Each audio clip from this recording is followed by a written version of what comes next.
Louisiana beer reviews. Suzy B Dirty Blonde Ale from Hattiesburg, Mississippi, home of the University of Southern Mississippi, to the top. Anyway, this came out in 2013 from what I understand, when the brewery was established. It's not a strong ale. It's 5% alcohol and only has 20 international bitterness units. It's available on draft and in these 16-ounce cans. No bottles. No bottles. It gets a good score on Beer Advocate with only 24 ratings. The bros haven't reviewed it. No shock there. Seems like they don't review anything anymore. 4 ratings on Rate Beer. Only 4 ratings. And it came out to 2.9 out of 5 for the 4. So, this is the first video review for this beer in the world! I think. I didn't check. Alright. In the world, I think. Alright, and if it's not, I'm gonna feel played. But this company's beers have not been well reviewed. I mean, they haven't been reviewed at all. I don't mean well reviewed, they haven't been covered. And I guess the distribution is limited. I bought that at Stein's Deli. One of my favorite beer stores, and maybe the best beer store in the world. Okay, enough of that. Off-white head, very thick, and the appearance, it's cloudy, getting cloudy outside. The appearance is hazy, to say the least, and gold with some bubble streams. I'm looking at it on the little playback part, and it looks more orange there, but from the sun coming out, the ambient light coming from out there, it looks more gold. Okay, let's check out the aroma.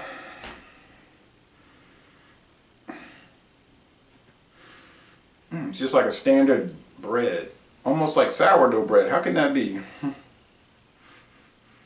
Well, whatever. The aroma is not too prominent. It smells more like inert. You know, like nothing. It's like it doesn't exist. So, if you like a beer with very little aroma, this is one to try. Let's try out the flavor.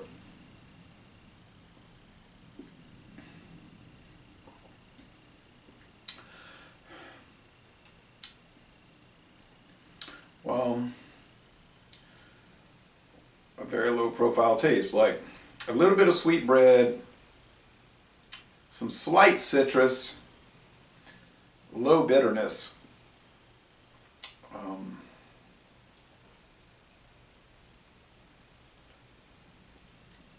Like some little mild caramel, and I mean mild, okay?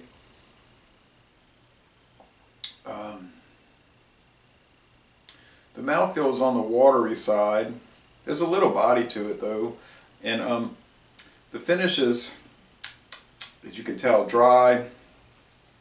It's very easy drinking. I mean, and it's pretty refreshing here at 10 minutes after 10 in the morning. Well, I don't remember what it cost, but I don't think it was too expensive. Maybe $2.50 for the can, but anytime somebody's reviewing beer and they say "but," that's not necessarily a good sign. Excuse me. But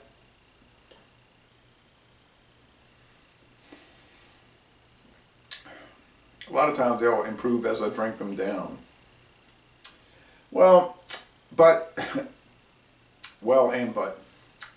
going 2 different directions here. But it's kind of dull. Well, in the well part. Well, sometimes these beers, as they warm and you drink them down, these ales, they'll improve. So I expect it to improve a little bit. Back to the butt. Noticeable breadiness. Almost makes you think there's a little corn in it. Almost like cornbread. I don't know.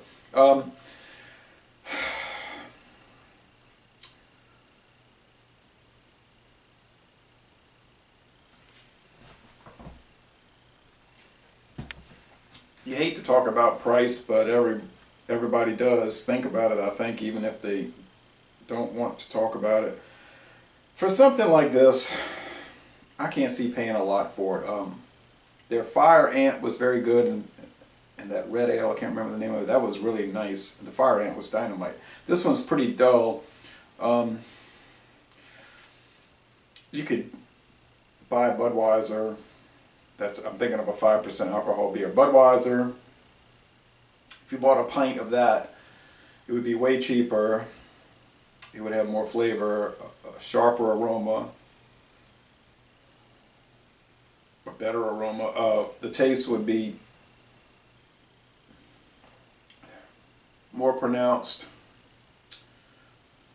less, I'm picking up metal, less metallic, I think. This is not bad. Budweiser is better. That's a lager, I know. This is an ale, but they are both beer, okay? They say it's unfiltered. Okay, yeah, it's cloudy, but big whoop, you know. I don't really care about the cloudiness or the clarity. Budweiser is super clear, it's ultra filtered, but it's really about the taste and the presence and the mouthfeel and the finish and the aroma. So no, it's no Budweiser. It's no Budweiser, but it's okay. I'll give it a C+. It's high average, but it ain't clicking on too many cylinders. It's kind of like a Plymouth Breeze back from the 1990s. They were okay cars. I used to rent them to go on long road trips, and I only had one of them catch on fire. And luckily we put the fire out with actually canned store brand soft drinks, because the fire was spreading. And I said, okay, we shook the cans.